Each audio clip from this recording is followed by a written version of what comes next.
Boa noite. Boa noite. Olha a gente aqui mais uma vez. Boa noite para vocês que estiverem chegando, para quem está entrando, para quem vai ver depois. Inclusive, a gente sempre faz a live, né? Publica no Instagram, porque a gente faz ao vivo. Boa noite, Mônica. A gente faz via Instagram e depois a gente publica no YouTube. E aí eu quero pedir a vocês uma coisa: quando vocês estiverem assistindo pelo YouTube ou que vocês passarem pela nossa live no YouTube, aproveita, curte, segue o nosso canal, porque todo esse conteúdo que a gente está produzindo aqui, a gente está mandando para lá depois. Então a gente tem já bastante coisa, bastante entrevistas arquivadas, gravadas, arquivadas não, né? Elas estão lá e elas estão ativas. Boa noite. E aí, a gente vai conversar com o professor Walter. Boa noite, Gabriela. Ai, boa noite, Mônica. E aí, se vocês tiverem perguntas, sabe, a nossa intenção é fazer aqui um bate-papo, né? A gente sempre traz o convidado, com ele a gente trata do assunto pertinente, um assunto geralmente técnico, né?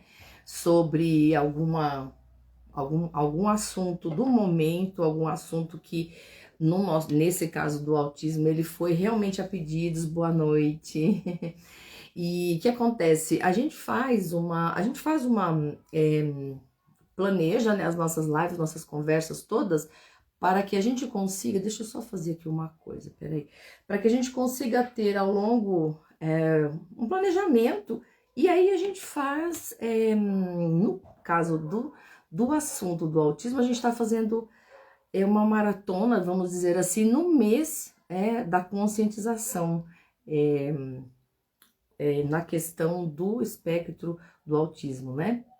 Então, é muito importante para a gente estar fazendo esse trabalho, porque assim, como a gente sempre fala, não é preciso você ter na sua família, no caso que eu tenha conhecimento, não temos, eu tenho parentes distantes que a gente sabe que tem, que está vivenciando, então nunca é demais falar, e principalmente uma coisa até que é bem interessante a gente falar assim, ó, apesar de não ser um assunto que não está acontecendo comigo, mas faz parte da minha realidade, né? Por exemplo, essa coisa das escolas, quem que tá assustado? Quem que tá, não assustado, mas atônito, né? A gente não ouvia falar nisso aqui no nosso país e de um momento para o outro a gente está vivenciando isso. Então, nunca é demais você estar precavido, você estar informado. Então, nosso propósito aqui é esse, tá? Trazer informação mesmo, tá bom? E todas as informações possíveis. E hoje, mais uma vez, a gente tem essa pessoa incrível. Eu gosto muito de conversar com ele, porque ele sempre tem muito a acrescentar para nós. E eu vou só mandar a live para algumas pessoas, viu, professor? Só um minutinho. E toda vez que a gente conversa, que a gente faz a nossa interação aqui, né? O bacana é o depois. Até na nossa última conversa que a gente teve com o psicólogo Diego Santos, se eu não estou enganada, eu acho que foi com o Diego. E assim, a repercussão foi tão boa e foi muito positiva, né? Então hoje, a gente acredita que mais uma vez a gente vai estar colaborando com uma grande fatia dos nossos amigos que certamente se beneficiarão. Se não for, né, como eu sempre falo, para você, pode servir para o teu próximo. Então, informação nunca é demais, tá bom, gente? Pronto. Vamos aqui. Boa noite, professor. Deixa eu ver se vou convidar você. Peraí. E é sempre muito bom. O professor Walter tem uma vivência muito grande nesse assunto, né? Ele cuidou muito tempo na APAE, junto da APAE desenvolveu o trabalho durante bastante tempo. E hoje ele continua atuando, né? Só que ele atua agora de uma forma diferente. Aê! Boa noite, obrigado de novo. Um prazer. Muito obrigado.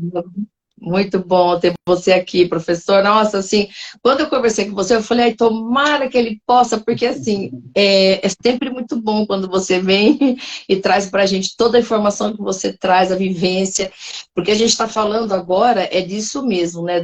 No caso do autismo, na prática, né?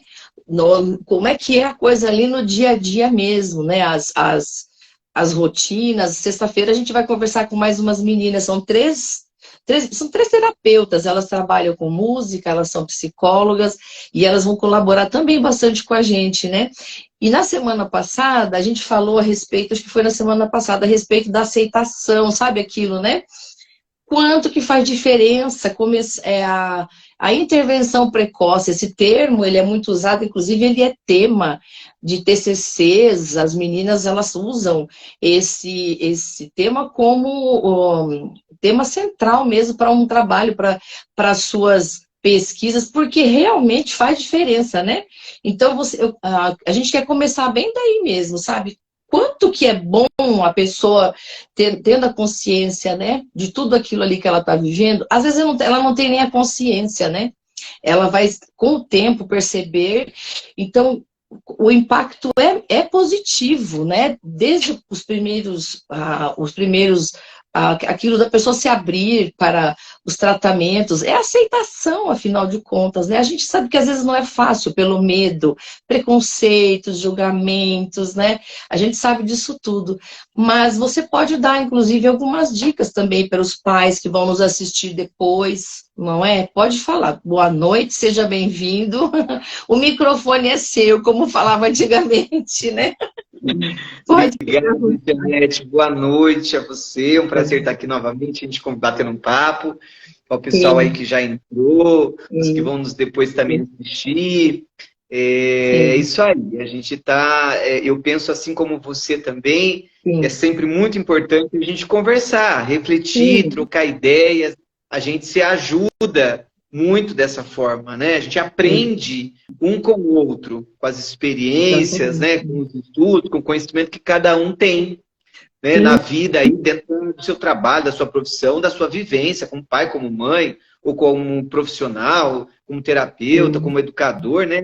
Sempre é muito importante, como curioso que seja, né?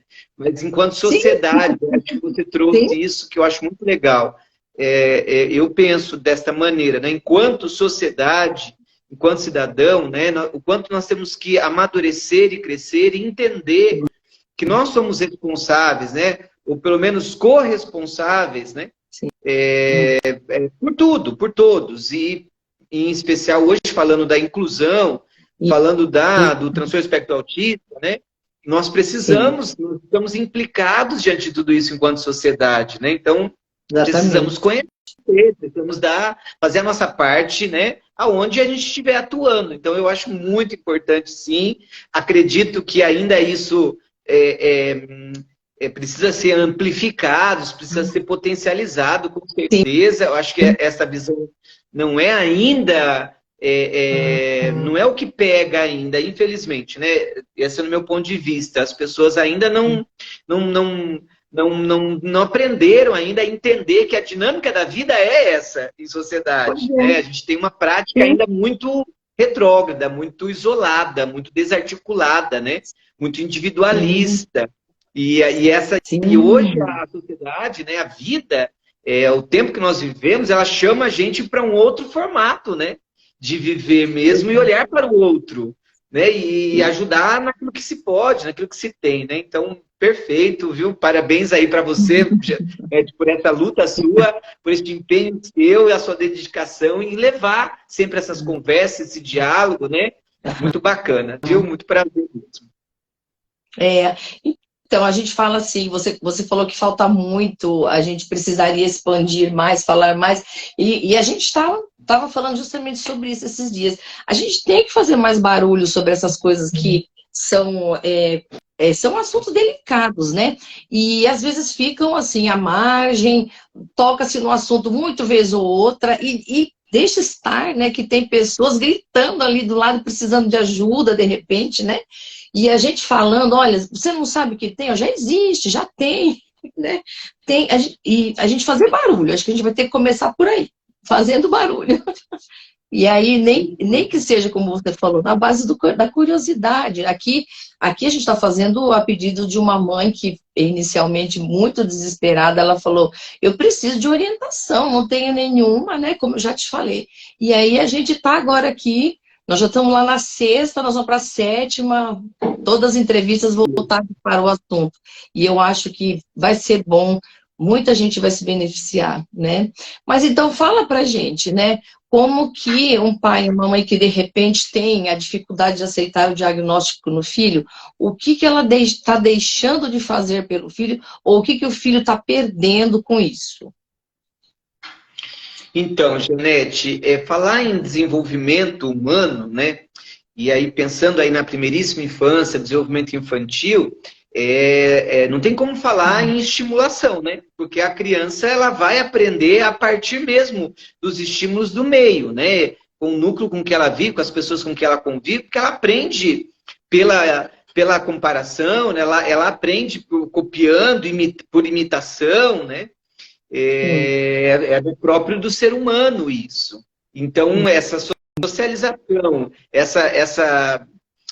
esse desenvolvimento que se dá, né, no meio social, quanto mais indivíduo estiver inserido neste contexto, recebendo estímulos, né, adequados à sua realidade, não tenha dúvida que vai permitir o melhor desenvolvimento dele. Né? Isso de maneira geral, né? Isso para qualquer indivíduo, né? Para qualquer criança. Né?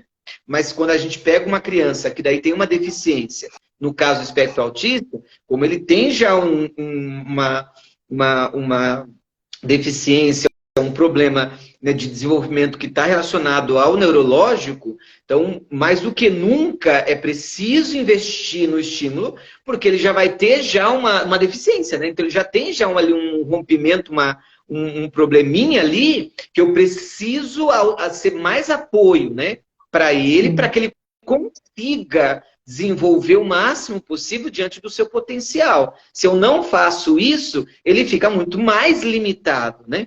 Ele fica muito mais atrasado no desenvolvimento. Por isso que a gente fala de transtorno de desenvolvimento, né, global, atraso no desenvolvimento, exatamente porque existe um desenvolvimento teoricamente típico, né? Que as coisas vão acontecendo de forma natural, né? Mas se existe daí, por alguma causa, né, que isso é interrompido, então vai começando a ter atrasos, né? Seja psicomotores, sejam atrasos sociais, cognitivos, né? Se eu não estimulo para ajudar essa pessoa a avançar, ela vai ficando para trás, né, no desenvolvimento. Passa o tempo e ela não adquire habilidades, condições para poder conseguir interagir, se inserir no meio onde ele vive, para resolver os problemas que a vida, né, lhe propõe, seja ele qual for, né? Seja ele ter que pegar uma bolinha, né, para jogar a bolinha, né? Seja para apontar para algo porque ele solicite para começar uma comunicação, seja do mais simples gestos, né? De um olhar, mas isso já vai ficando atrasado, né? Então eu preciso ter esse olhar para desenvolver, estimular, porque a gente está falando de condição neurológica, eu estou falando de sinapses, né?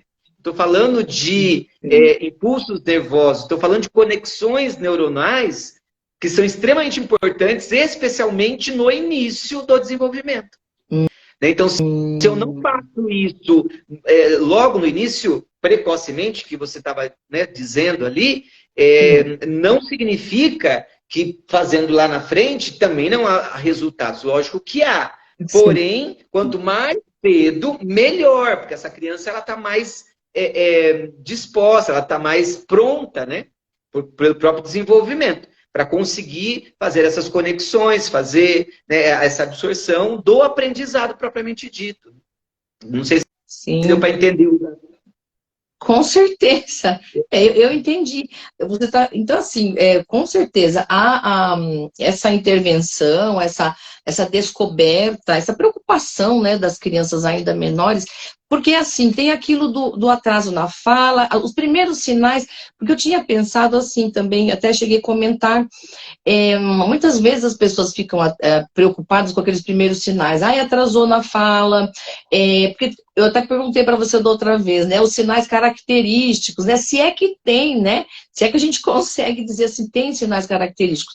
Mas dá para prestar atenção em alguma coisa, né? Alguma coisa chama atenção, né? Aquele olhar distante, ou evitar o olhar. Existem alguns sinais, né? A gente não precisa ficar desesperado, não precisa, não é um assunto também assim que você se desespere, mas é buscar ajuda. Eu acho que antes de tudo, acho que quando se desesperar, busca ajuda, pronto.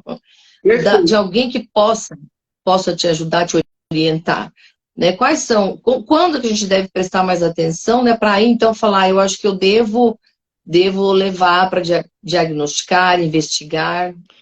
É sempre de pequenos, né? Eu acho, Janete, que o tempo que a gente está vivendo hoje, por esta caminhada e vários movimentos, né, realizados em prol aí, hoje, né, do conhecimento, do autismo, eu penso que, obviamente, isso já melhorou, sim. Melhorou, né? Não está, lógico, ideal, mas melhorou nesse aspecto das pessoas começarem a conversar mais mesmo, a se abrirem mais, né? De agirem de uma forma mais natural. Quando eu olho lá para o meu filho, né? Eu olho para as pessoas com que eu convivo, da minha família, ou não, e de repente eu consigo perceber alguns sinais sem desesperar, mas dentro do desenvolvimento, eu vou buscar estudo, eu vou buscar conhecimento, vou buscar ajuda para tentar entender, né? Olha, né, tá tudo bem, né? No desenvolvimento do meu filho, ou de repente ele precisa de ajuda, independente do que seja, né? Se é um transtorno de espectro autista ou não. A criança precisa de ajuda muitas vezes para desenvolver, né? E aí eu sempre penso, quando a gente pensa na escola é o local, né, onde isso aflora. Porque muitas vezes essa criança, ela está em casa, tem um convívio e tal, e não é por mal nem nada, né? Muitas vezes, obviamente, mas os pais têm um vínculo muito forte com essa criança, obviamente, com o filho, né? E também muitas vezes não tem parâmetros, né? Não tem conhecimento, não é da área. Então ele não tem parâmetro também para saber o que está acontecendo, né? Tá tudo bem, tá certo, não tá, né? Ele já teria que fazer isso ou não teria? Ele está atrasado nisso ou não? Os pais ficam perdidos de fato, né? E na escola é onde a gente percebe que as coisas começam a ser mais, né, visualizadas, né? Identificadas, porque daí os profissionais já estão com um olhar mais preparados, né? Porque já tem uma experiência, tanto de conhecimento científico, quanto de experiência empírica, né? Porque está trabalhando com um monte de criança, com várias faixas etárias, e consegue já fazer parâmetros, né? Opa, essa criança em tal idade, olha, ela já tem condição cognitivamente falando, né? Psicomotoramente, ela já consegue, né? Já poderia, e isso tem estudos, tem protocolos, ela já é capaz de rolar, ela já é capaz de sentar, ela já é capaz de pegar, fazer uma apreensão, ela já é capaz de apontar, e perceber que, pô, ela nessa idade, nessa faixa etária, ela já teria essa condição e de repente ela não está apresentando isso, né? Então, na escola onde você percebe muito claro, né, que você começa, então, mais do que nunca é ali que a gente faz muitos estímulos, né, para desenvolver essa criança, né, e você percebe a evolução ou não dessa criança, né, para poder então muitas vezes chamar os pais e dizer, olha, vamos conversar, né, vamos ver como é que é em casa. Como é que ele realiza essa ação em casa, como é que você, né, lida com ele, como é que você trata, enfim, como é que você se comunica, para conseguir entender como é que são os estímulos em casa também, verificar o que o pai enxerga, para verificar a necessidade ou não, de repente, de, olha, vamos fazer um encaminhamento e vamos levar isso para o psiquiatra, para o pediatra, né? Vamos levar lá isso, né, para o médico, para ele também fazer uma análise clínica, médica, e perceber se, olha, precisa fazer uma investigação com o fonoaudiólogo, né? Ou com um terapeuta ocupacional, enfim, você começa uma investigação de acordo com aquilo que você identifica, né? E até aí não quer dizer nada, né? No sentido de, né? Porque tem isso ou tem aquilo. Não é isso o mais importante. E a preocupação das pessoas ainda é, muitas vezes, isso, né? Essa ideia dessa rotulação, de buscar diagnóstico, meu filho tem isso ou tem aquilo. Não é isso o mais importante, né? A gente tem que passar por cima disso e olhar para a criança, para a necessidade que ela está apontando, e nós vamos auxiliá-la. O que vai ser ali na frente, o tempo vai dizer, né? Se ela tem uma deficiência ou não, caracterizada por um código ou não, né? Para a gente fazer um tratamento mais adequado, uma intervenção mais específica, né? Mas independente disso, estimulação sempre a gente tem que fazer. Ela está em fase de desenvolvimento, né? Então eu tenho que, seja o profissional, seja o pai, a mãe, eu preciso buscar ajuda e entender como eu posso melhor estimular essa criança, né? Eu vou dar um exemplo para você. Hoje, conversando com uma professora de um caso de um aluninho, e a professora falou assim, Walter, eu gostaria, né, de marcar uma reunião para conversar com a mãe, porque eu gostaria de entender um pouquinho como é que está o relacionamento dela diante de alguns comportamentos que ele tem manifestado, como é que ela está lidando. Né? Eu achei muito interessante. Falei, não, vamos chamar a mãe, porque a mãe muitas vezes não sabe. Daí ela falou assim, olha, eu estou percebendo que às vezes, né, junto com os coleguinhas, quando eu dou uma ordem para ele, como é que ele reage diante de determinadas situações, e eu percebo que ela falou, olha, a minha avaliação, a minha observação, parece-me que às vezes ele está repetindo alguns comportamentos que parece-me que ele está visualizando, ele está experienciando de alguma maneira em algum lugar. Olha, é uma hipótese, né? E isso é legal, eu sempre digo para os profissionais, né? Você não tem como afirmar nada. É uma hipótese. Pela tua observação, você observa isso, você conhece a criança, olha, é uma hipótese que você tem que investigar. Pode ser isso, pode não ser. Né? Vai precisar investigar, verificar então, com a sua família, né? Olha, quando ele age assim na sua casa, como é que você ajuda ele? Né? Como é que você ensina ele? E aí você começa a perceber, às vezes, que há uma intervenção que, sem querer, mas está inadequada. Né? Tem uma estimulação ali que não está fazendo correto, porque nem a mãe sabe. Às vezes, ela não sabe como lidar, ela não sabe como corrigir, como ajudar essa criança a aprender um determinado tipo de comportamento. Né? Então, a escola como é importante quando ela visualiza isso, porque ela pode ser apoio para essa família. Para essa mãe, para esse pai. Também eu estou perdido. Né? O meu filho apresenta, às vezes, uma birra excessiva. Uma birra excessiva é um sinal que pode ser característico, por exemplo, transtorno do espectro autista. Pode ser, mas birras excessivas pode ser momentos também de qualquer comportamento de uma criança que não sabe ser frustrada. Né? Porque como é que ela tem sido frustrada? Né? Como é que ela tem sido na casa? Ou ela não é frustrada? Né? Então, lá na escola também vai manifestar, muitas vezes, quando ela for frustrada pela professora, pelo coleguinha, ela não vai aceitar. Ela vai entrar também, muitas vezes, em crise. Né? Então, não significa que é autismo. Agora, se somado isso, né, a outros sinais que a gente percebe, olha, pode ser que seja, né, isso ou outra coisa. Isso eu vou confirmar isso quando eu faço essa investigação junto da família, né, se a gente entende que precisa investigar junto a outros profissionais, ouvir os outros profissionais, né, o que os profissionais, então, conseguiram também nessa investigação identificar, para a gente chegar numa conclusão, né, de fato, aonde essa criança se encontra, para a gente continuar estimulando da forma mais adequada para ela, né? Sim. Sim. E a gente sempre tem falado das deficiências, no caso, quando há um déficit, né, de cognição, um atraso no desenvolvimento, né? E quando tem, eu até fiz essa pergunta recentemente também, e quando a criança tem aquela excepcionalidade, por exemplo, ele não tem déficit, ele sabe, é hiperfoco que chama, quando ele gosta muito de uma coisa, porque a gente costuma chamar também de aquela criança aí, aquela que é muito inteligente, a gente tem um nome, o termo eu estou esquecendo aqui. Mas ele desenvolve... A superdotação, o superdotado. Tem esse termo. Isso. representa esse quadro. Então, exatamente.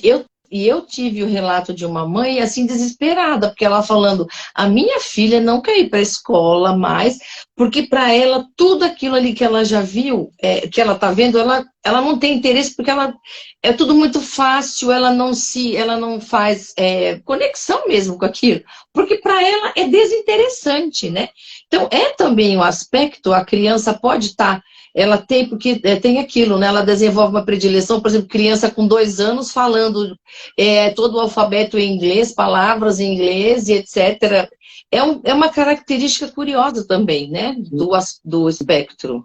Que daí, se eu entendi a sua colocação, Janete, são duas coisas diferentes, né? Que parecem, né, convergem, parecem para a mesma coisa, mas são duas coisas diferentes quando a gente está falando do indivíduo que apresenta essa característica, né, da superdotação, ela de fato ela tem, cognitivamente falando, uma capacidade, uma condição de absorção de coisas além da sua idade mesmo, né, é específico. E que também hoje é muito pouco falado, porque o foco fica tanto nas outras deficiências que são mais evidentes. Muitas vezes este público pouco se fala e pouco se sabe das intervenções. Eu vejo muito pouco isso. Mas existe, né? Existe um tratamento também, que é exatamente o que você falou. Esse indivíduo, né? Imagina um indivíduo, então, lá, que está lá, que você já chega lá no ensino fundamental, ensino médio, em que tudo que é apresentado ali para a classe toda, para ele, não faz mais sentido, porque ele já entendeu tudo aquilo, ele está além, né? Os desafios para ele têm que ser outros. Só que muitas vezes ele não é visualizado ali, né? Porque todo mundo está num padrão parecido e ele está além, né? Então precisa também de cuidados, porque também emocionalmente acaba afetando esse indivíduo também. Quando ele fica desmotivado, desinteressado, ele também não é incluso. Eu preciso trabalhar também para incluir esse indivíduo também, né, que tem essa característica. Quando a gente leva para a questão do autismo, existe, né, essas fixações dos indivíduos, e existe aqueles que têm fixações e acaba tendo algumas predileções e tal, mas muitas vezes, dependendo do nível aí que o autista apresenta isso, às vezes isso não é funcional. Então, não sendo funcional, existe algo que ajuda ele na autorregulação dele, ele acaba se fixando, especificando em alguma coisa que ele goste muito, tal, né? E parece, então, beleza, ele entender, mas ela é limitada, né? Ela é a base de criação, né? Criatividade mesmo desse indivíduo, ela é limitada, porque é só aquilo que ele se autorregula. É diferente da superdotação, né? Porque você está falando do indivíduo da superdotação, onde ele tem capacidades cognitivas gerais, né? E não tem problemas de comunicação, de fala, de interação, né? Então, quando ele faz autismo, tem esses casos, e tem dentro, né, a síndrome de Asperger, ele sempre foi tratado aí dentro desse contexto, porque muitas vezes também ele tem também alguns hiperfocos, e aí funcionalmente, porque a defasagem dele, o cognitivo desse indivíduo não foi tão prejudicado em relação a outros, né? Então, tem muitas pessoas que é síndrome de Asperger, então, que desenvolvem alguns níveis, né, do autismo, mas ele se comunica com um certo padrão dele e tal, mas ele se comunica, mesmo porque ele, por exemplo, não teve atraso de fala, né? Então, e aí, então, por isso que o cognitivo também foi mais preservado, né? E, de novo, a gente lembra, né, do espectro autista. Você vê que cada um está dentro de um espectro, né? É muito específico para cada indivíduo, né? Mas é isso. Aí existem esses hiperfocos, mas que muitas vezes eles não são funcionais num grau de autismo onde ele lança, né? Eu vou dar um exemplo lá embaixo para tentar entender e características que tem. Por exemplo, a criança que, de repente, ela se fixa, né, no ventilador. Né? Tem muitas crianças que ela fixa no movimento circular. Né? Então, de rodinha. Porque ela pega o carrinho lá, e ela pega o carrinho e ela fica lá só na rodinha, rodando tal. Né? É uma fixação também.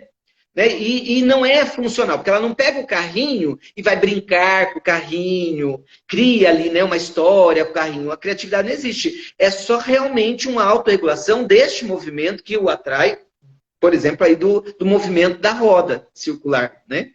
Assim como do Sim. ventilador. Não deixa de ser também um foco que ele também lança, mas sobre algo que ajuda ele a se autorregular, né? Mas não é funcional, né? Para a qualidade de vida Sim. dele, eu preciso ajudar ele, né, a É, avançar aí, né? A sair deste movimento sim. apenas. Entender para que serve essa roda, por exemplo, né? Dando função aquilo naquele carrinho, por exemplo, ajudar ele a brincar. Porque de repente ele não brinca, né? Ele tem um foco em alguma coisa, mas ele não está brincando. Então, olha, percebe?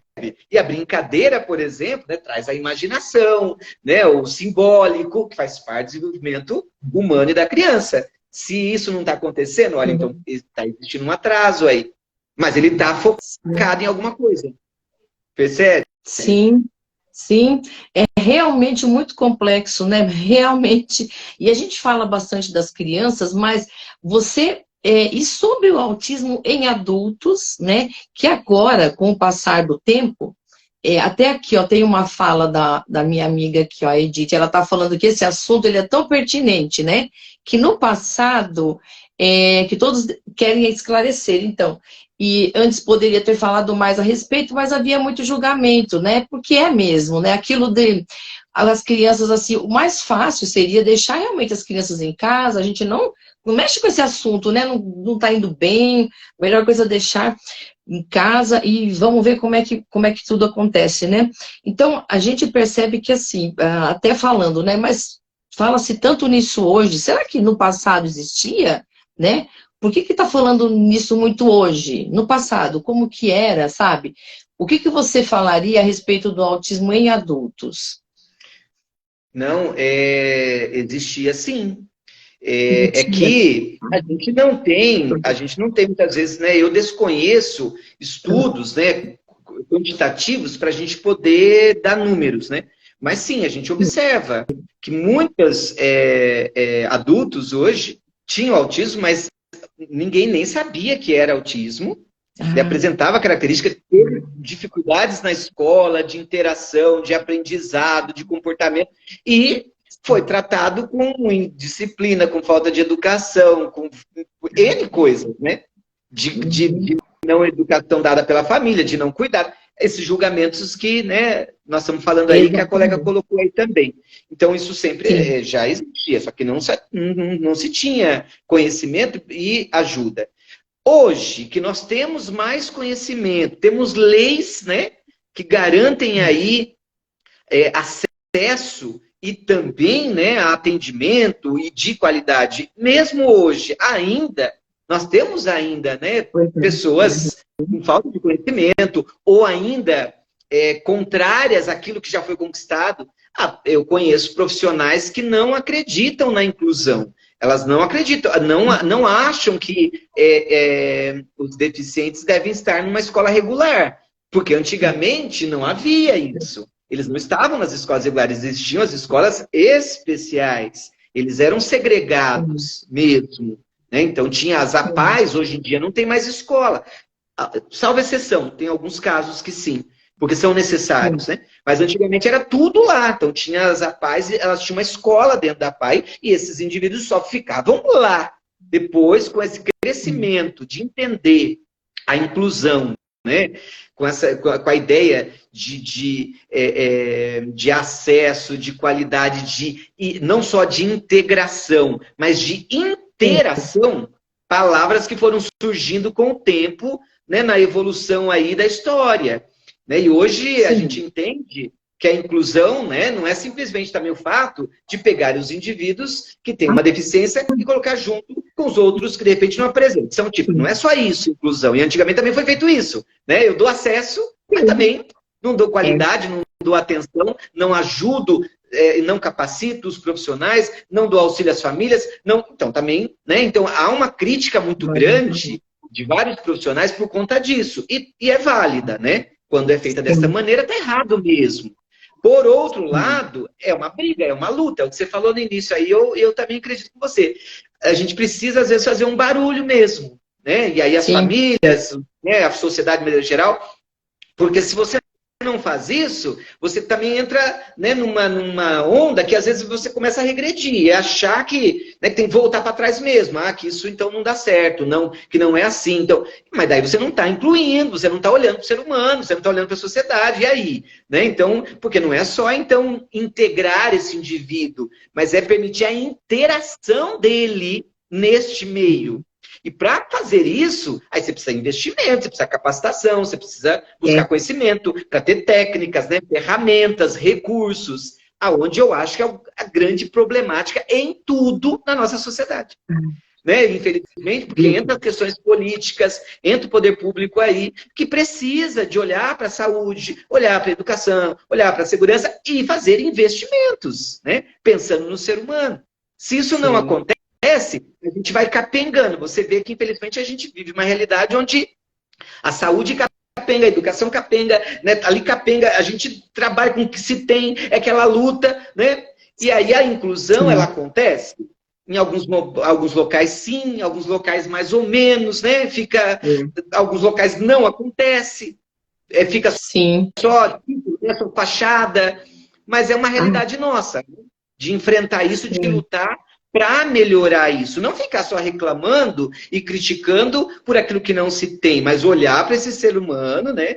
Eu sempre penso assim, levanta essa bandeira, né? Eu preciso ser a voz destes. Se nós que temos uma condição de ter uma voz, muitas vezes não temos, por N fatores, às vezes até por falta de coragem, né? Nossa, eu falo por mim, porque não é fácil. Não é fácil. Você cria, é um embate, né? É uma luta contra um sistema que é cruel. Então, às vezes, você também, emocionalmente, você também não banca isso. Então, é duro, né? Precisa ter realmente formar grupos, porque grupo daí dá força, né? Um ajuda o outro, para ter voz mesmo, para que os direitos sejam garantidos. Senão, infelizmente, a gente desiste, né? E quem perde? Aqueles que têm menos voz, que são aqueles que mais necessitam, que são, por exemplo, aí os autistas. Né? O autista que hoje ele está inserido, pelo menos, né, dentro do sistema, e aí a gente tem que fazer o processo de inclusão, ainda que tenha falhas, mas ele já está dentro e, de alguma maneira, alguém está brigando, lutando, essa família está inserida, né, começa a descobrir direitos. Eu já acho válido isso. Né? Já acho muito válido. Porque aquele que está fora, ele não tem ainda nem o acesso, já é direito dele, mas ele não tem nenhum acesso. Acesso a uma escola, acesso a terapias, né, no sistema de saúde. E aí não tem estimulação. E a gente está falando, nosso foco aqui é pensar o quanto é importante estimular. Então, como é que essa criança vai desenvolver se ela não tem estímulo? Se as famílias não conseguem ter apoio e não sabem disso, para também ajudar a estimular. Então, essa criança está perdendo. E é direito dela. Então, olha que loucura, né? Sim. E é uma responsabilidade muito grande, né? Porque você veja, se está na mão do pai e da mãe e brigar por esses direitos, eu acho que assim, a gente estava falando da inclusão, realmente ela está bem longe dela ser o que ela realmente deve ser, né? Está engatinhando muito e está demorando, né? Está acontecendo muito lentamente, né?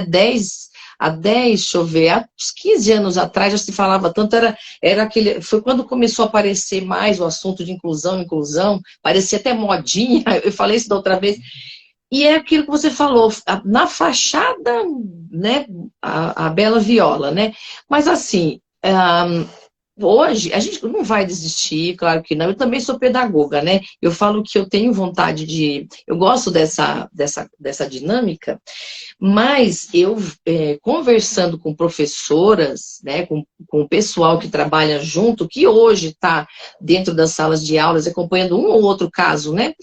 Porque não tem nem muitas crianças assistidas por pessoal preparado, né? Tem bem poucos. E a gente percebe que realmente há uma falta muito grande mesmo, a gente já falou nisso, vamos falar de novo só mais um pouquinho, do pessoal preparado, da atenção verdadeira para a criança, né? Muitas vezes a criança vai para a escola, às vezes o pai não tem uma orientação boa, ele dorme. Acho que tomou o remédio em casa, então dorme durante toda a aula no colo da professora companheira ali de sala, aquela que seria a professora preparada ou separada para atender, ele dorme. Ele vai na escola para dormir. Então você vê que há uma necessidade de conversa entre escola, família, muito grande. Os pais que não confiam na escola, muitas vezes, fica do lado de fora esperando ou desconfiando, sabe? Ainda, eu acho que o que menos tem que acontecer é embate entre pai e escola. Eles têm que ser aliados, eu acho, né? Eu acho que teria que ser aliados para poder conseguir o bem da criança, no caso. Inclusive bem para si mesmo, porque aonde que o pai vai chegar brigando com quem pode lhe ajudar, meu Deus? Sim. Não é? Sim. Dali e ajuda para ele, se de algum lugar ele vai ter ajuda, é dali. Né? Deixar a criança em casa, ele vai ter uma criança, sabe, que não vai evoluir, né? Então é realmente muito sério, é realmente muito sério. Então a gente vê que realmente está indo muito devagar, precisaria ir bem mais depressa, mas a gente, enquanto profissionais, você principalmente, né, dedicado para esse assunto. Hoje você está fazendo, você não está mais na PAI, você está lidando com o assunto do autismo, especialmente das pessoas com deficiência. Como é que você está hoje nessa questão? Ou você só está nas escolas? Você está diretor hoje na escola, né? Eu sou diretor numa escola da rede municipal de educação infantil, de 0 a 3 anos, né? E trabalho num projeto de educação socioemocional no Colégio Objetivo, com os anos iniciais, né? De 6º a 9º ano. Então, atualmente, eu estou exercendo minha função e trabalhando nisso. É que dentro, né, tanto nas aulas que eu ministro de educação socioemocional, quanto também enquanto diretor, esse universo da inclusão está presente, né? E como eu, como educador, né, a gente tem que estar atento a isso, e aí com a minha bagagem a PAI foi uma grande escola para mim, foi um grande presente, mesmo para eu entender um pouco mais disso e desejar conhecer mais, né? Então, isso me leva, essa experiência me conecta muito com o que eu faço no meu trabalho, né? De orientação com os professores, de orientação com os pais, de intervenção com as crianças, né? Então, isso ainda me mantém sempre junto, próximo, né? Porque tem uma criança que está lá em desenvolvimento e, de repente, então, tem sinais, ou é já diagnosticado como autista, né? Eu tenho sempre um grande gosto mesmo, né? De auxiliar essa professora, tanto eu quanto a minha coordenadora, que trabalhamos junto, que é uma excelente pessoa também, uma visão maravilhosa, gosto muito dela. E ela, então, nós fazemos esse trabalho, né, de junto com o professor, com a ADE, né, com o pai, né, fazer ali o estudo de caso, verificar o ambiente, situações que estão ocorrendo, então vamos fazer junto, dar ideias, para ajudar a melhorar aquele ambiente, né, e ajudando no desenvolvimento da criança. Então, para mim é fantástico, né? Me sinto muito à vontade, muito feliz com essa experiência para poder ajudar no meu trabalho, quando de repente falta profissionais, né, externos, né, da rede para fazer isso mais sistematicamente, né? Porque eu penso hoje também, estudando, a área da saúde, da assistência social, né, e também da educação, mas pegando as áreas, aí se você pegar literaturas na área do serviço social, de ciência social e da saúde, tem muitos projetos, né, e estudos falando da importância e experiências também de outros municípios, né, estados nossos aqui do Brasil e também do exterior, da importância do trabalho articulado em rede intersetorial. E eu acredito muito nesse trabalho, né? E aí a gente está muito longe, a gente está muito distante de pensar que eu tenho uma criança, por exemplo, né, lá na escola, por exemplo, mas essa criança, ela está inserida, então, né, num território, ela tem uma família, ela tem um contexto, né, ela tem acesso também, precisa de acesso também a áreas da saúde, do entretenimento, da educação, da segurança, e se todo mundo se conversasse, né, se nós tivéssemos um trabalho em rede para olhar para essa criança, cada um faria a sua parte. Dentro da educação, enquanto escola, olha, eu vou até aqui, eu tenho que cumprir com isso. Mas tem hora que chego ali, eu não posso ir mais. Eu preciso de outro braço. E aí, às vezes, esse braço é da área da saúde, é do serviço social, do conselho tutelar, enfim, né? Da psicologia. E aí, se tem esses braços articulados, olha que legal, né? Para dar assistência a essa família, né? Esse indivíduo. É fantástico. A gente tem experiências hoje de locais em que tem trabalhado desta maneira e que tem já comprovado que este investimento nesse trabalho estratégico de família, esse investimento na primeiríssima infância, ele é garantido sucesso no futuro. De capital mesmo humano, de capital mesmo financeiro, porque você economiza. O país, ele cresce, ele desenvolve quando você faz esse investimento aqui na base, né? Então, queiramos nós que, né, os políticos entendessem isso, né, os cenários, para que a gente, é um trabalho, né, curto, longo prazo, mas se a gente fizesse isso, a gente projeta um futuro muito melhor, né, com uma inclusão de fato acontecendo. Mas aí, como eu disse anteriormente, não tem jeito, precisa de investimento, né? Precisa desse trabalho articulado, sistematizado, né? Capacitações, precisa. E aí, quando falta tudo isso, não acontece. E deixa estar que a verba tem, né, Walter? A verba tem. Nós temos uma pergunta aqui, quer ver? Deixa eu te falar.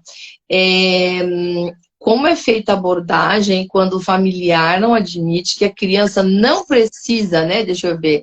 Não precisa? Quando o familiar não admite que a criança precisa do olhar especial. É aquilo que a gente estava falando, né? Como agir nesse momento aí, porque isso, inclusive, é a nossa problemática hoje ainda. Os pais com a resistência de, não, meu filho, não, isso aí é só uma birra de momento, vai passar, não é nada, né?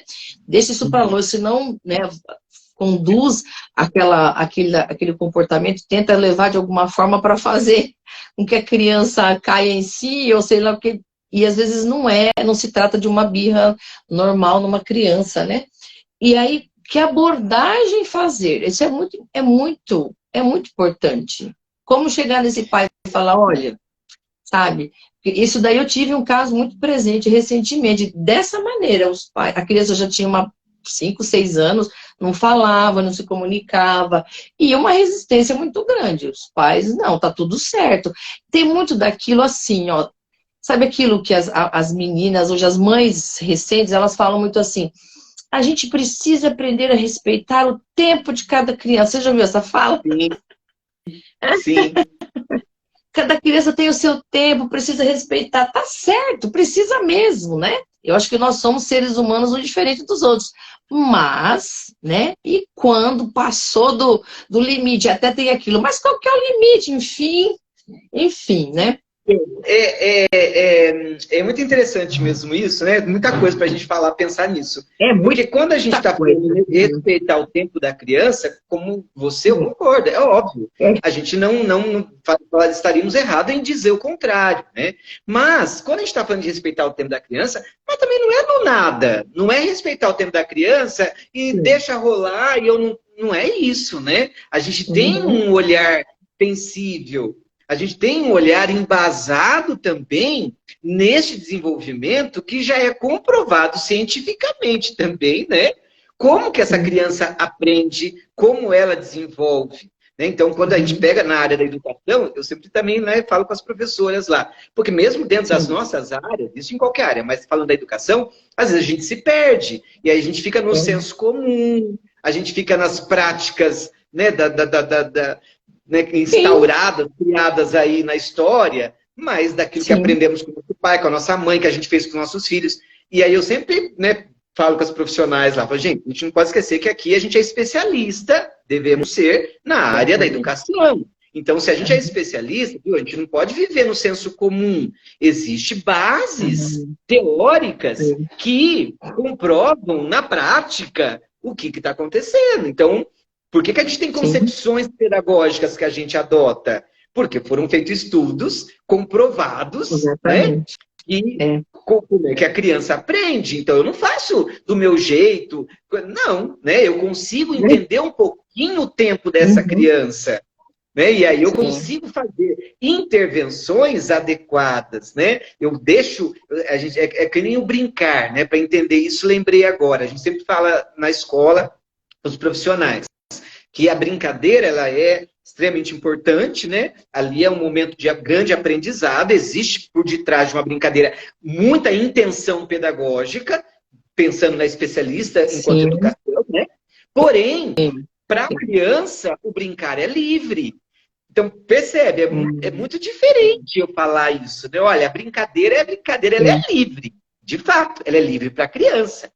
A criança, ela brinca livremente e, ao brincar, ela aprende. E a gente conhecendo como ela aprende, para mim, não é livre. Eu estou ali com um olhar pedagógico, né? Então, ela está brincando, mas eu estou vendo ali aonde... Como é que ela está interagindo com este ambiente? Né? O que ela está expressando? O que ela consegue ou não já, né, associar ou não associar, parear ou não parear, comparar ou não comparar, separar ou não separar, categorizar ou não categorizar. Olha, a gente pega um monte de habilidades dentro da área pedagógica que eu consigo visualizar. A criança não está visualizando nada disso, nem tem que, porque ela brinca livremente. Exatamente. Mas o profissional, ele está observando e está olhando, e opa, eu posso lançar uma pergunta investigativa para ajudar a criança no processo de pensamento, para ajudar ela a avançar no conhecimento, a aquisição de uma habilidade, né? Então,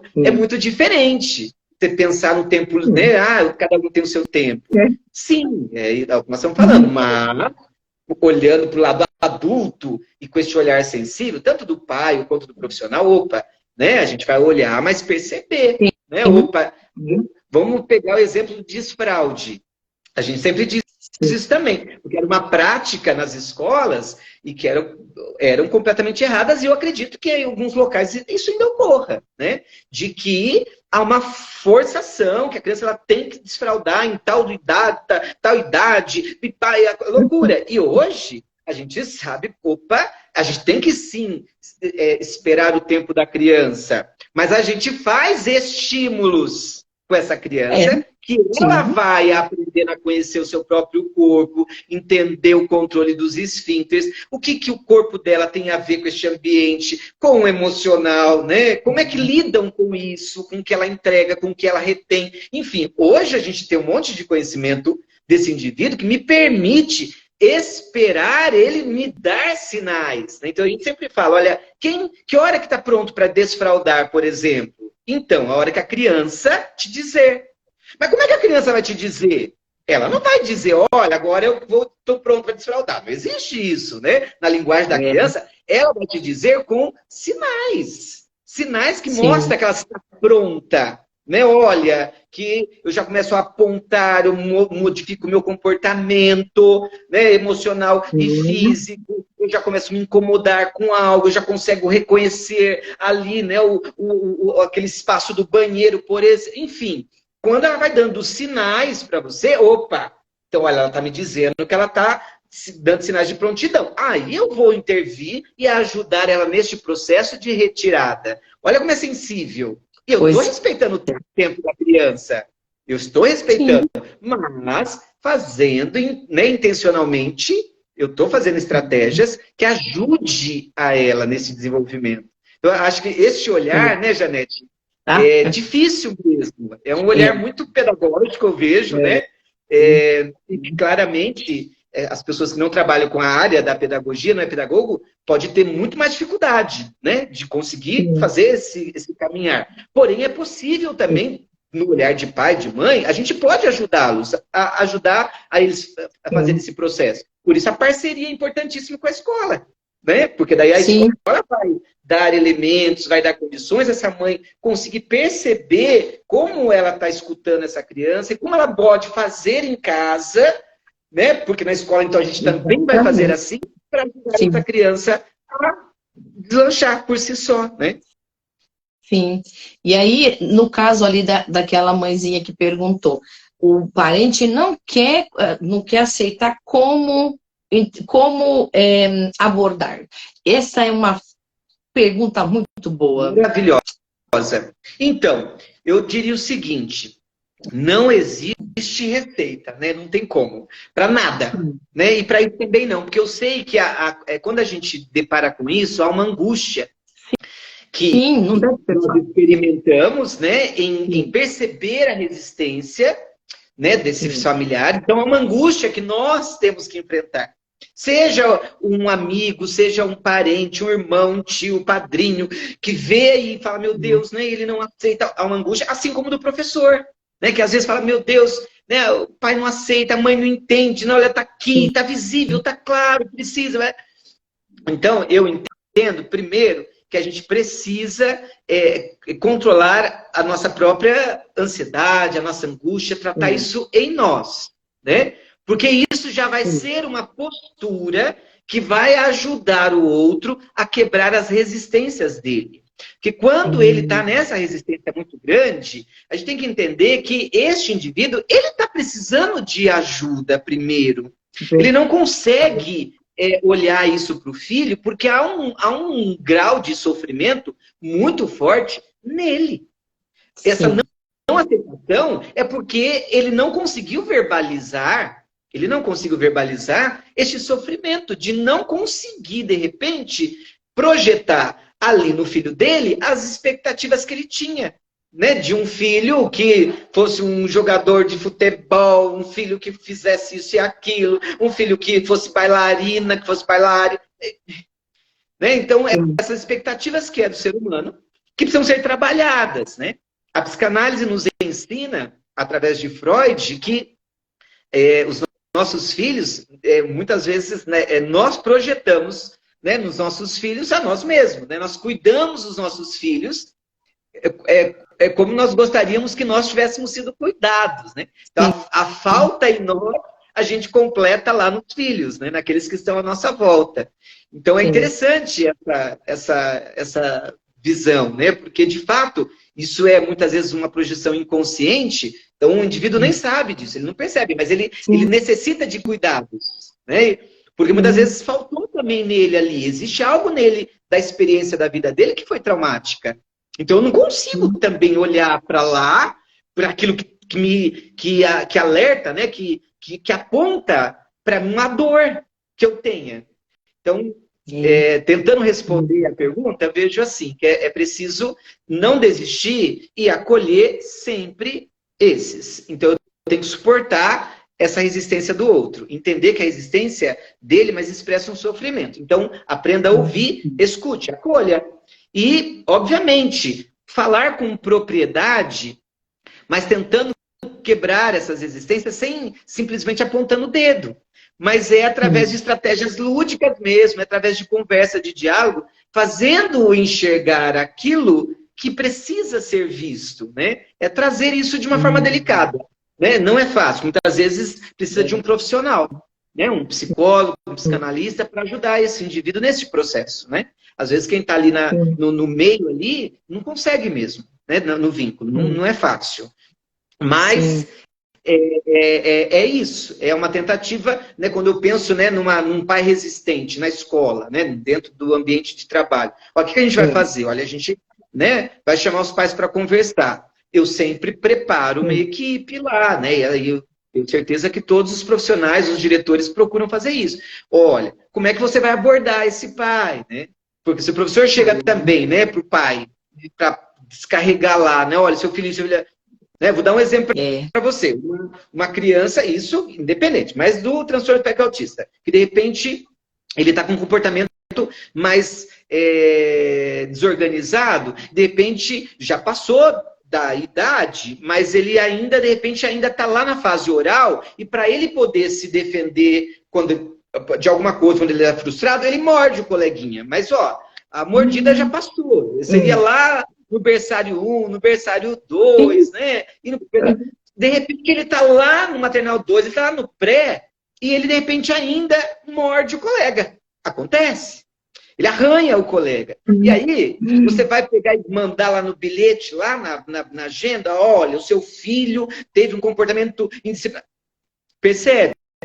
Não dá, não é isso. Eu preciso entender e não adianta, vou chamar o pai aqui para falar para o pai que o filho dele está mordendo. Não é essa a temática, entendeu? Então, o que eu quero dizer é que às vezes as pessoas também não sabem abordar mesmo, porque vai só lá no sintoma, né? E não trabalha os motivos, as causas para ajudar. A gente não quer apontar, né, um problema ali, mas as soluções dele, né? Entender. Então, olha, vamos trazer, vamos conversar. Ele está manifestando assim esse comportamento, olha, mas vamos ajudar ele, né? Você percebeu que também ele não está conseguindo lidar com determinada frustração? Ele faz isso também em casa? Ele morde lá também? Olha, o que aconteceu? O que a gente pode fazer para ajudar ele a sair dessa fase? Olha, muda completamente. Muda completamente. Precisa ensinar para esse pai também um pouquinho, né? De forma não técnica, obviamente, né, para os pais, mas eu tenho que transformar essa linguagem pedagógica, né, numa linguagem que o pai entenda no desenvolvimento, sentindo-se acolhido, né, para a gente ir junto em prol dessa criança. Se eu não faço isso, infelizmente eu perco esse pai, porque muitas vezes ele está cansado já de levar bordoada, né, de julgamento, foi falado aí, de apontamentos, de culpabilização. Esse é um problema, né, do ser humano, que muitas vezes se culpabiliza. Então, às vezes, eu me sinto culpado porque o meu filho, então, olha, faz isso, né? Aí vem a escola e potencializa, né? Olha, o seu filho, então, olha, isso é horrível. Né? Então, às vezes, a abordagem é a coisa mais simples, é mais simples do que a gente pensa. Porque é uma abordagem com amor, é uma abordagem sensível, é uma abordagem que a gente não está para apontar nada, mas é para analisar o todo, né? E a gente tentar juntos traçar um caminho que vai surtir um efeito positivo lá para a criança. Pronto. Quando o pai sente isso, a mãe sente isso, poxa, ele está incluído, ele se sente parte daquilo, ele se sente, poxa, estamos juntos. Né? Então, aí passa a confiar mais naquele que está orientando ele, seja a escola ou qualquer outra pessoa, né? Sim. A gente tem mais pergunta aqui, deixa eu ver. A abordagem está aqui. A gente já respondeu essa daqui. Deixa eu ver se tem mais alguma aqui. Peraí. Eu vou abrir o comentário aqui um pouquinho, porque deixa eu ver se alguém tiver quiser fazer alguma pergunta, faz para a gente. O professor, bom, essa questão, né, da intervenção o mais cedo possível, a gente então já falou os benefícios, o quanto que isso é importante. Uma outra coisa que talvez vai ficar para uma outra conversa, ok? Porque é a questão a gente que lida com você principalmente, né? Você mais intensamente, diariamente ali com as crianças, e saindo do ambiente escolar, na questão, vamos falar, essa parte é bem técnica mesmo, eu não sei se você gostaria de falar, mas assim, pouco se fala a respeito de como origina-se, né, esse transtorno, de que forma que ele surge, porque eu penso assim, que se você conseguir diagnosticar pelo menos o maior chance possível, né, de onde possa estar vindo, para a gente, de repente, conter o avanço, sabe aquilo? A gente falar de cura é uma coisa difícil, mas assim, conter o avanço mesmo, para não acontecer mais tantos casos, porque a questão da incidência, você viu como que está aumentando? A proporção das crianças está aumentando muito. Então, ouvir falar, não se ouve falar, né? E pesquisa para ver de onde vem para coibir o crescimento tanto, sabe? Sim. Falo, mas não existe, Janete, porque até onde eu sei, né, nas literaturas, até as pessoas... Eu tenho a equipe que eu trabalhava na PAI, a coordenadora na época, ela chama Keise, ela tem uma clínica agora em Jundiaí, uma excelente pessoa, até fica aqui a dica, de repente a gente pode trazer ela aí para uma conversa, você vai amar ela, é uma pessoa também dedicada muito ao autismo, aprendi muito com ela. E ela tem uma clínica, está trabalhando ainda na área, né, afinco, então as últimas conversas que eu tenho sempre é com ela, com o Anderson, que também foi psicólogo ali na PAI também, que era da equipe que eu trabalhava, e são pessoas bastante dedicadas. E as últimas conversas, eu sempre até questionei se tinha alguma novidade, né, no mundo da ciência e acadêmico. E até então, eu respondo essa pergunta que você fez, exatamente com essa resposta, de que não se fala, não se tem isso, porque, de fato, não se sabe a causa específica, não existe nenhuma comprovação da causa. Então, existem hipóteses, né? Então, um vai dizer uma coisa, outro vai dizer outra, olha, pode ser isso, pode ser aquilo, há evidências, né, que pode ser por conta da própria prática, né, o histórico revelar algo. Mas comprovado cientificamente, não existe. Eu sei que existem algumas instituições americanas que têm projetos que fazem estudos, que até a questão da genética, que é uma das hipóteses, né, que possa ser também de origem genética. E tem financiamentos que fazem isso tudo. Mas até o momento, nada de novo assim, né, na sociedade nos trouxe. Né? Então, não se fala por conta disso. Não se sabe exatamente a causa. Porém, como você disse, é evidente o aumento. Né? A gente tem visto muitos casos muito precoces. Antigamente, a gente não via diagnósticos de autismo em crianças bem pequenas. Nem tinha protocolos para avaliarem e os médicos diagnosticarem. E hoje já existem. E aí a gente tem tido diagnósticos muito precoces. Então, olha que loucura, né? É a vida, né? Caminhando, as coisas acontecendo.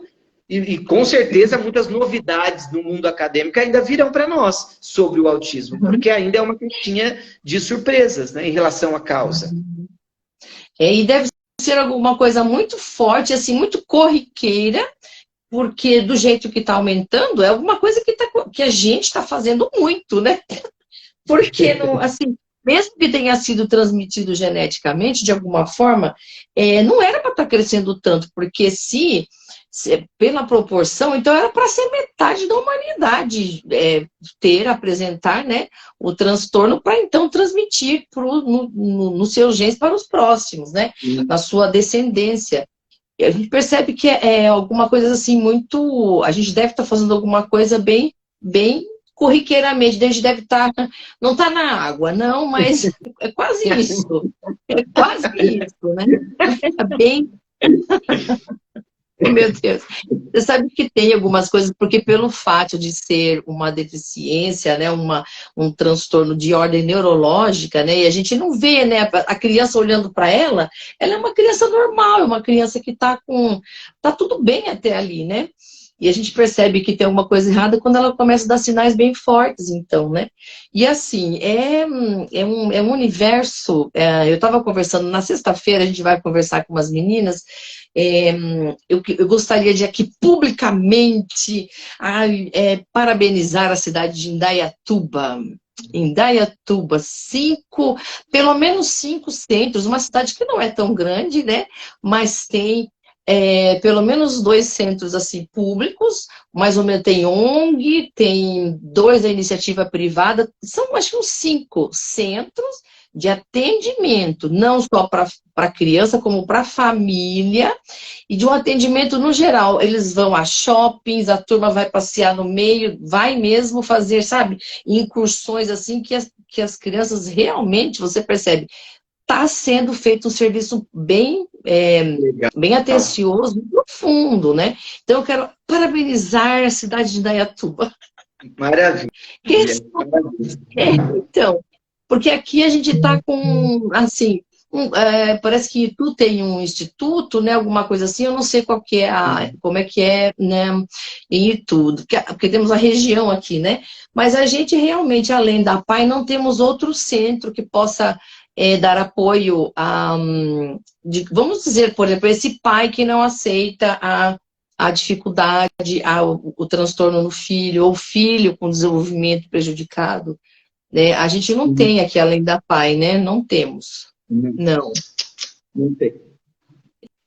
Lamentavelmente. É o que a gente estava falando, né? Olha como seria importante a gente crescer, né? Em ter mais movimentos e pessoas engajadas, profissionais capacitados, né? Para dar assistência a essas famílias. Se a gente tem, de repente, né, um centro aí municipal que trabalha especificamente com isso, para promover ações, né, de inclusão, e aí então palestras, passeios, ir fazer visitas com essas famílias, né? Que seja um psicólogo, um assistente social, um psicopedagogo, enfim, um profissional que possa, olha, acolher essa família, conversar, dialogar. Olha, eu vou estar ajudando ela, né? A entrar nesse universo, a quebrar algumas resistências, a sentir mais parte desse processo, sentir ajuda. Então, não tenha dúvida, né? De repente, olha, fazer uma ação, como a Indaiatuba está fazendo, de repente você ter no município uma ação onde que você vai para o shopping com as crianças, você vai fazer uma trilha, enfim, né? Olha, esses pais se sentem acolhidos, porque por si só, muitas vezes, eles não são capazes de fazer isso, né? Agora, se eu tenho pessoas que ali, não, vamos junto, é possível, dá certo, tem, né? Vamos ensinar aí caminhos, pronto, né? As coisas ficam mais naturais e todo mundo se sente participante disso, né? Porque eu acho que, acima de tudo, essas atitudes, como você sempre fala, né, acolhem, né, e a pessoa perdida, nossa, ela fica desorientada, sem informação, sem perspectiva, e imagina a angústia que deve ser, como você falou. Não aceitar já é um momento angustiante para ele. Se ele não está aceitando, por alguma razão, ele não está aceitando, né, e deve ser realmente uma dor muito grande, você ter que, de repente, né, assumir uma condição frágil, né? Só que assim, como, vamos falar de novo, pela proporção que vai, né, todas as casas, no futuro muito breve, vai ter uma criança, pelo menos, assim, não estamos falando de adultos ainda, né? Uma criança com transtorno, do jeito que está indo a incidência, né? A questão dos adultos também é uma coisa que me intriga bastante. Eu gostaria muito de saber como que a gente pode intervir, porque tem um caso dentro de uma amiga minha, que ela e o filho tem diagnóstico, tem laudo, tudo. E o esposo tem um comportamento idêntico, semelhante, mas ele não aceita sequer ser investigado, muito menos que ele tenha o transtorno, que ele sofra com o transtorno, né? No caso, assim, a gente fala assim, que se fosse pessoas de 90 anos, tudo bem, né? Que tipo assim, nossa expectativa de vida hoje está nas casas dos 80, no 85, 90, tá uma boa idade, né? Mas não, são pessoas novas, pessoas com 50 e poucos, ou seja, tem uma vida pela frente e não quer se tratar. O que fazer, professor Walter? Então, é assim também, ó, porque eu fico pensando, se uma pessoa, né, já nessa faixa etária, e ela ainda tem essas existências, mas como o transtorno do espectro autista, ele tem essa diversidade, se esse indivíduo chegou até esta idade e ele está inserido numa sociedade, constituiu uma família, ele tem um trabalho e tal, eu fico imaginando que ele conseguiu, da maneira dele, mas se adaptar a isso. Né? Porque, como a gente falou, cada um é um específico, né? E quantos que nem sabiam. Então, de recursos, o que ele precisou desenvolver, muitas vezes sozinho, era porque ele tinha um nível de autismo que possibilitou ele fazer isso. Às vezes, né? Se tivesse um nível mais severo, não teria condições, não faria, né? Não transformaria num adulto com essa condição. Se ele chegou aí, então imagina, né? Ele tem um cognitivo que em alguma situação aí a gente percebe que é mais preservado. Então ele tem uma consciência, né, maior dele mesmo, então envolve sentimentos, emoções, já é um adulto, né? Então, percebe, se ele não se percebe que ele precisa de ajuda, é porque ele está conseguindo se adaptar e viver, né, minimamente ali dentro da sociedade. Quem está de fora, de repente, possa não ter esse olhar. Fala, não, mas eu acho que ele não está, né? Bom, eu vou precisar tentar inserir ele, que ele se abra a uma busca de uma ajuda profissional, né? Para ele conseguir e se descobrir, né? Porque que ele não aceita, muitas vezes, alguma condição dele, né? Que aí, não só do autismo, como nós falamos, tem um monte de adultos que têm algumas deficiências aí e que não aceita, né? Que às vezes precisa ir para uma análise, precisa ir para uma terapia para conseguir, né, visualizar, olhar para algumas coisas de si mesmo que não se aceita, né? Percebe? É um processo que é meio que natural daí, né? E para o autismo fica mais potencializado. Sim. houve alguns prejuízos, sabe? Ela me contou a história dela, eu acompanhei bastante, assim, bem de perto, e houve bastante prejuízo, sabe? O comportamento do pai teve reflexo no filho, né? O filho tem as queixas dele também, em função disso, por causa justamente da forma dele ser, né?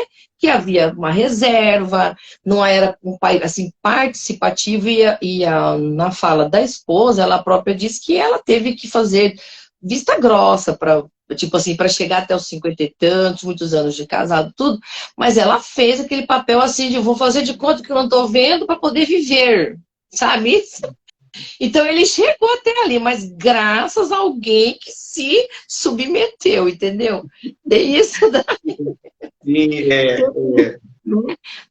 Deixa eu ver se tem mais alguma pergunta aqui, peraí. Ai, a gente tem, assim. Ah, nossos adolescentes hoje em dia são bastante fechados dentro de seus mundos e pode atrapalhar o desenvolvimento também.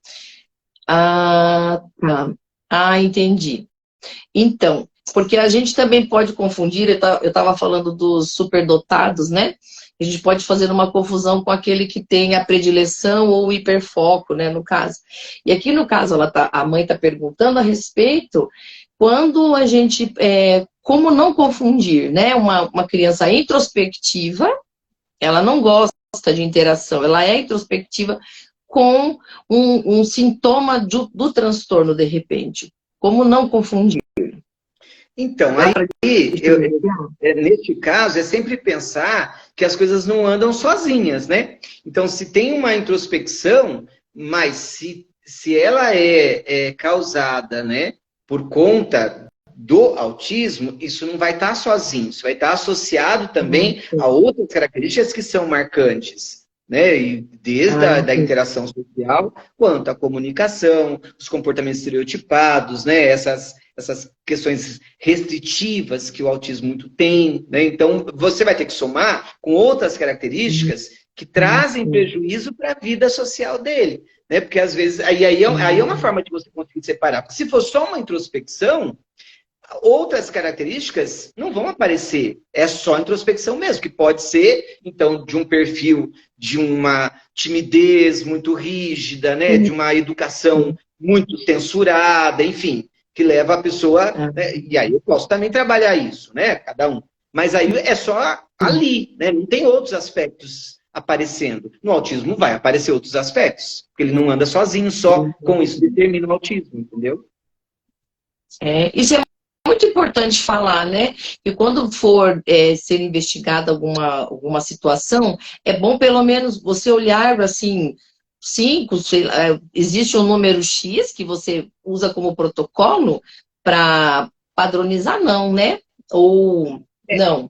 Não, é assim, existem, porque como não existe, né, baseado no que a gente falou, não existe uma análise, não existe nenhum exame, né? Sim. Comprovar lá, olha, faz o exame de sangue e vai lá, tem autismo, né?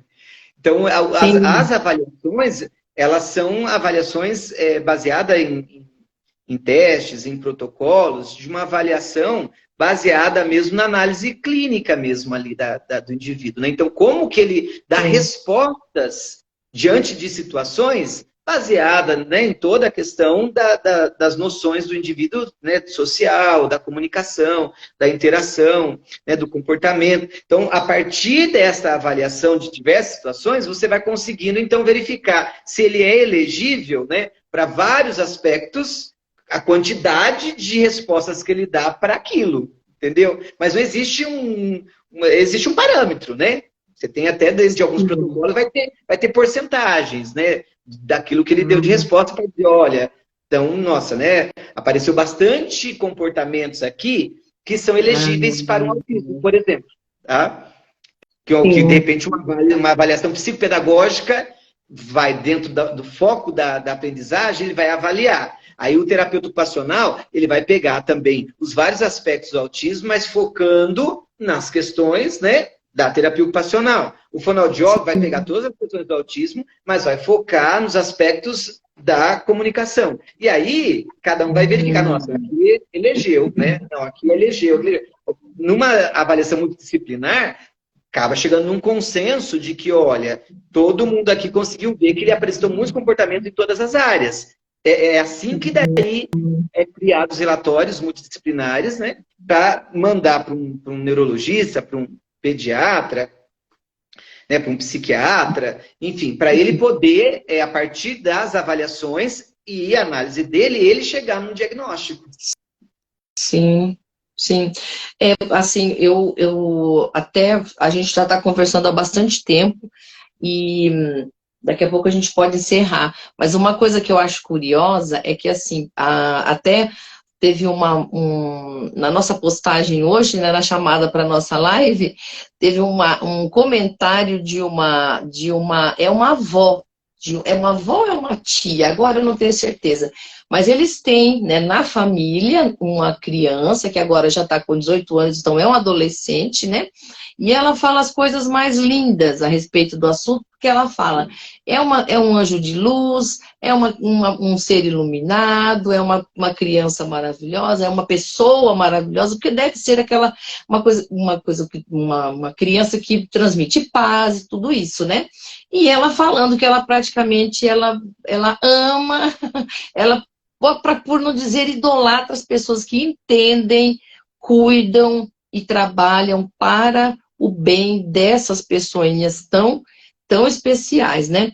Eu percebo até. Aí eu comentei de volta para ela, eu falei assim, nossa, a impressão que dá é que esse transtorno surgiu para que a gente consiga se voltar, né? Porque se voltar para a criança, se voltar para nós mesmos, né? Que parece que ela pede isso, ela precisa de atenção. Algumas querem abraço, a outra não quer abraço, mas a atenção é muito, não é? Muita atenção, eles precisam de muita atenção. Então é engraçado, porque parece isso, né? O mundo está andando rápido demais, tudo muito rápido, mas de repente aparece alguma coisa que vai lá e traz todo mundo, ó, vem cá. Vem aqui que eu preciso de um abraço nesse momento, eu preciso de um abraço agora, para me autorregular, sabe? Então, é bem interessante, curioso tudo isso, e fiquei fazendo essa reflexão, parece que é um pedido da natureza, tanto que, né, curiosamente, ele não aparece em exames de raio-x, de exames de imagem, não aparece numa tomografia, não aparece no exame de sangue, né? Então parece que a natureza fez isso. Vamos dar um tempinho, diminuir o barulho, né? Eles não gostam de barulho, não gostam de muito. É bem interessante isso, né? Se a gente for parar para pensar isso. Eu sou bem filosófica, eu conversaria sobre horas o porquê disso. Maravilha. Maravilha. O professor, mas você concorda? Concordo plenamente. Acho que essas reflexões filosóficas aí, não tenha dúvida que nas conversas, essas buscas, elas são importantes, né? Através da filosofia, a gente tenta encontrar algumas respostas, né? A gente consegue buscar verdades não absolutas, mas verdades, né, que existem circulando por todos nós. Então, eu acho fantástico, porque nos transforma, nos modifica, nos faz olhar para nós e para o outro de forma diferente. Então, para mim, acho fantástico mesmo. E até quando você fala isso, fico pensando nas próprias crianças, né? Eu vejo que quando as crianças, desde as mais novinhas, e vai indo, o quanto para elas é indiferente a diferença. Quando ela tem alguém, elas têm ali um coleguinha e que tem algum transtorno tal, é nítido, é muito gostoso de ver. Não há potencializado nada, não há essa indiferença, não. Elas convivem, vivem, aprendem ali já e ensinam aos adultos, né, o que é inclusão. Né, e aprendem, se adaptam, se ajudam.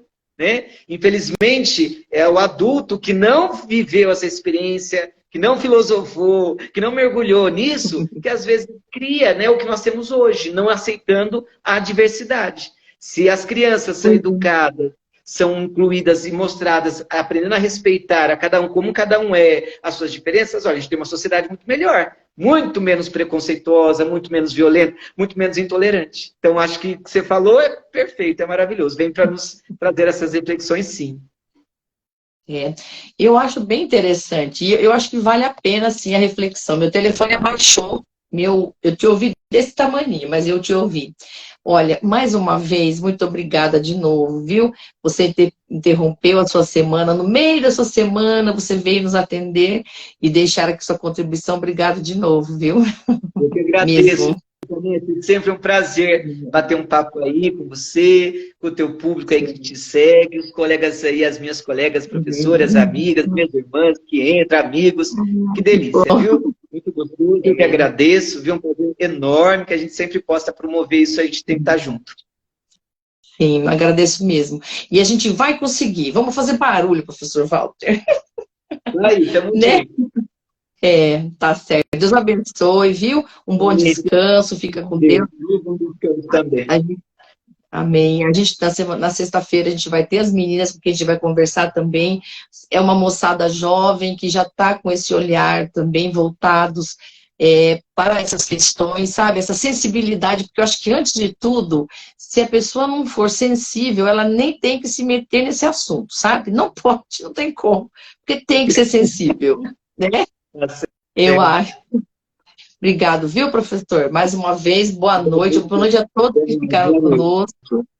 Obrigado. Tchau. E até a próxima. Próxima semana, se Deus quiser. E até a próxima, professor, hein? Quero você de novo aqui com a gente, tá bom? Obrigado. Deus abençoe. Tchau.